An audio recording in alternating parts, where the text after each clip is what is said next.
What up, Cavs Nation? I'm your host, Ethan Sands, and I'm back with another episode of the Wine and Gold Talk podcast. Joining me today, you know him, you love him, Jimmy Watkins, cleveland.com's columnist, and we are here to talk about a interesting topic that I came across on my social media search, where I watched Marcus Morris and Markieff Morris podcasts, where they went into in-depth on the leadership of players behind the scenes, or players that don't necessarily make a huge impact on the floor, but their impact is felt in the locker room.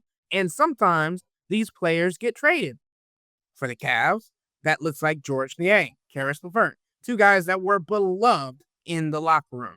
And Markieff and Marcus were talking about how their absences, not necessarily George and Karis, but these impactful players in general, their impact, their absences are felt when they are either traded, released, or whatever it may be.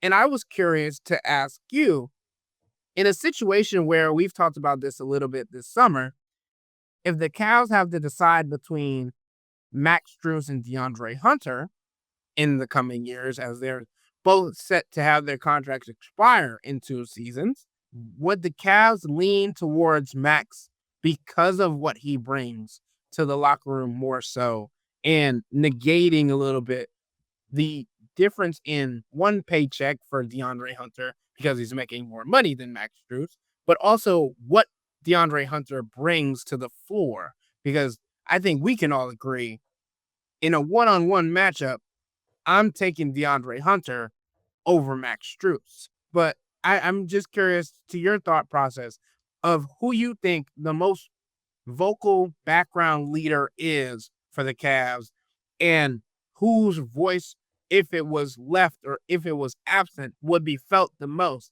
And to me, it's Max Strus, but I also think there's a slight possibility that it's Tristan Thompson. This is a lot easier. I think Tristan was a great leader for this team, but I also think that it's harder to lead when you're not playing. Just the reality. Max Strus is doing stuff, is talking to guys on the court, seeing things as they happen live. And Tristan, of course, you get a good eye. You can see things from the bench that some guys can't see on the court. So it's nice to have both. But I think, to your question about losing Max eventually, which is a possibility for sure. We were talking about Jalen Tyson the other day. And if Jalen Tyson proves himself as as a guy who can kind of do the dirty work and, comes along as a shooter and a, secondary, tertiary playmaker, that would be one of the guys you'd be looking at to say, okay, maybe we can save some money here and replicate some of the Max Strus experience. We have Sam Merrill on an affordable contract for the next couple of years that takes care of the off-ball movement, shooting, all that sort of stuff. And then Jalen Tyson can fill in like the toughness, rebounding, gritty, take a defensive assignment type stuff. Max would be a candidate for a second apron casualty, right? That being said, you do have to be careful how many veteran voices you're willing to sacrifice on this team. Because at some point, Donovan's going to be looking around and saying, who else am I talking to here? Donovan is great. He's a great leader in his own right. But it shouldn't always be from one voice, whether that's the coach or one player inside the locker room. I think it helps to have, Max, who garners respect from a different perspective because of his background, because he had to grind his way into the league, because he has, his entire career has been adversity. Like, he has a unique perspective on it. And you can't overlook the whole Heat culture aspect of it all. Like, this is what I did when we went to the frickin' finals as an 8 seed. That stuff matters. And so when you pose the DeAndre Hunter, Max Strus side by side, the intangible category is a huge part of that. Because here's the other thing. While I agree with you that in a vacuum, I think 32 out of 32 NBA teams would probably choose DeAndre Hunter over Max Strus in that conversation. DeAndre Hunter, like, from day one, it's kind of been a tricky fit. It was a good trade. We all thought it was a good trade, but kind of took him a little bit to get acclimated. He didn't have any practice. And in the playoffs, he played a career low minutes, and he's never played a ton. Didn't have a ton of playoff experience, but he played 23 minutes a game in the playoffs last year. That is comfortably his career low during a playoff run. And we'll see. I don't want to overreact to any of that stuff because, again, he had one freaking practice between the time he got traded and the time the playoffs started. I am interested to see what Kenny Atkinson can do with DeAndre Hunter, or how he'll integrate DeAndre Hunter into what the Cavs do with a full summer of time to think about it and time to get DeAndre in training camp, all that stuff. But Max Strus fits what Kenny Atkinson wants to do better than DeAndre Hunter does. Point blank, period. Max Strus moves without the ball better than DeAndre Hunter does. Max Strus is a more willing passer than DeAndre Hunter is. Now, DeAndre Hunter's job has never been to get other people involved, but that's not something that always needs to be necessarily asked of somebody. That's how I'll put that. Another way you could put it is that, hey, DeAndre Hunter likes shooting the ball. He does. He has a scorer's mentality. That's okay. If you're the sixth man on a team, that's kind of what they need you to do. Cool. Keep doing it. But when you make hard decisions, culture is a huge part of it. And schematic fit is a huge part of it. And we'll see what happens over the next year. But I would just say that it's a good comparison that you made there. And I do think it would be a harder decision for the Cavs in particular than it might be for other teams in their position, due in part to, of course, Max's malleability as a basketball player, but really more about, the presence that he has in the locker room and the fact they already sacrificed two presences like that in George Niang and Karis LeVert to get DeAndre Hunter in the first place. Like, where do you draw the line on that stuff? All Kenny Atkinson freaking talks about is culture. That matters to me in a conversation like this, a hypothetical down the road where, second apron's getting a little tight. You got to get rid of one of these guys at this position. It's not as cut and dry as you might think. Just for clarification, the podcast that I was mentioning, I'm referencing, is the OG show hosted by Udonis Haslem and Mike Miller. Marquise Morris and Marcus Morris were just on it.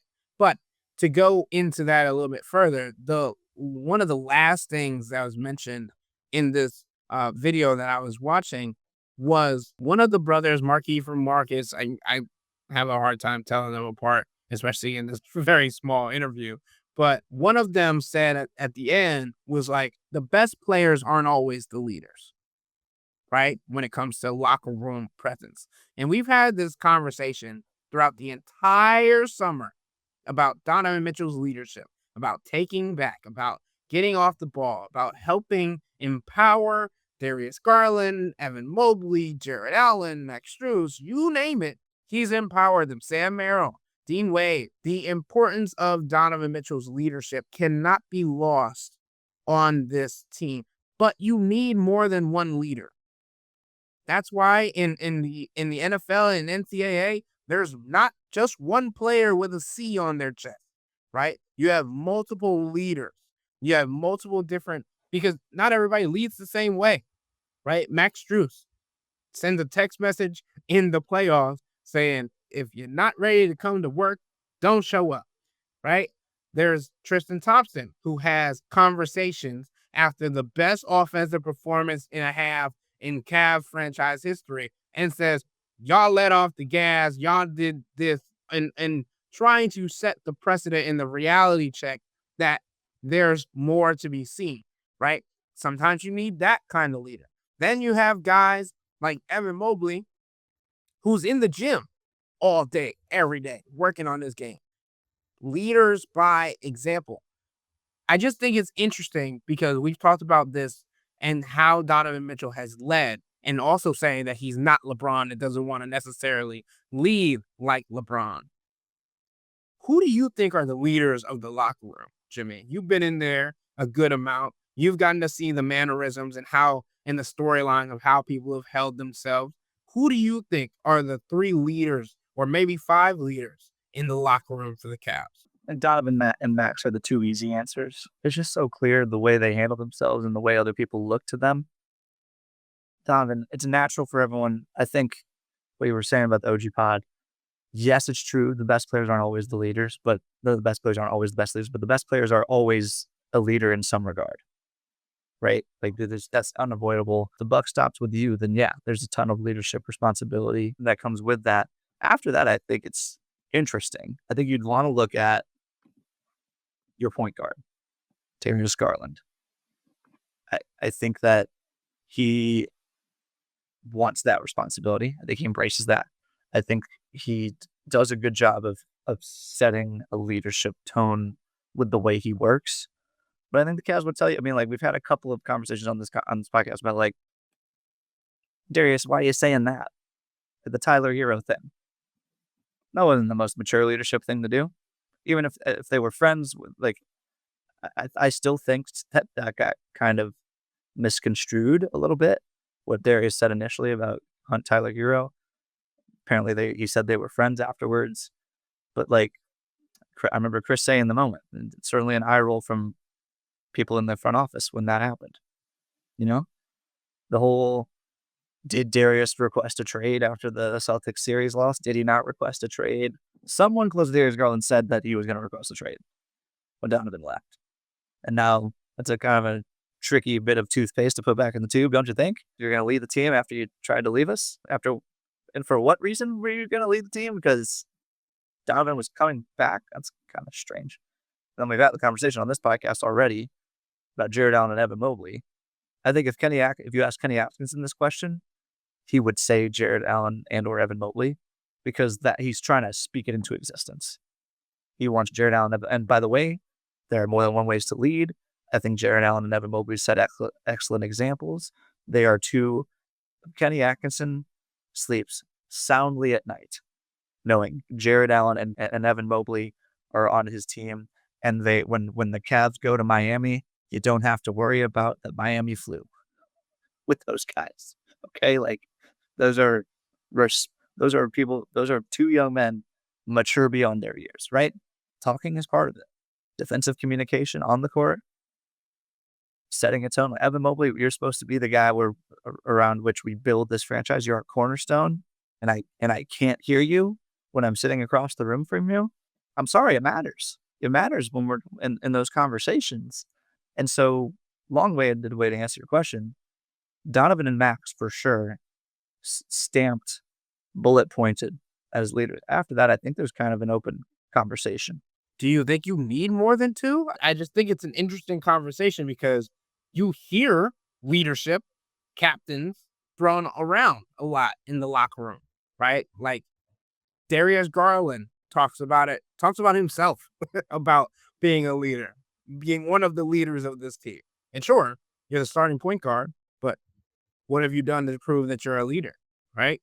And I think the Cavs as a whole are trying to take this next step to get there. And with all that being said, that'll wrap up today's episode of the Wine and Gold Talk podcast. But remember to become a Cavs insider and interact with Chris, me, and Jimmy by subscribing to Subtext. If you want to get a shout out on the podcast, if you want to have your questions answered on the show, this is where you can send in all of your thoughts and questions for us to discuss on the podcast.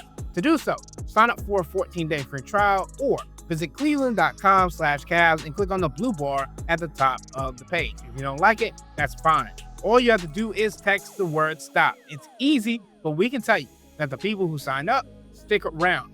This is the best way to get insider coverage on the Cavs from me, Chris, and Jimmy. This isn't just our podcast, it's your podcast. And the only way to have your voice heard is through Subtext. Y'all be safe. We out.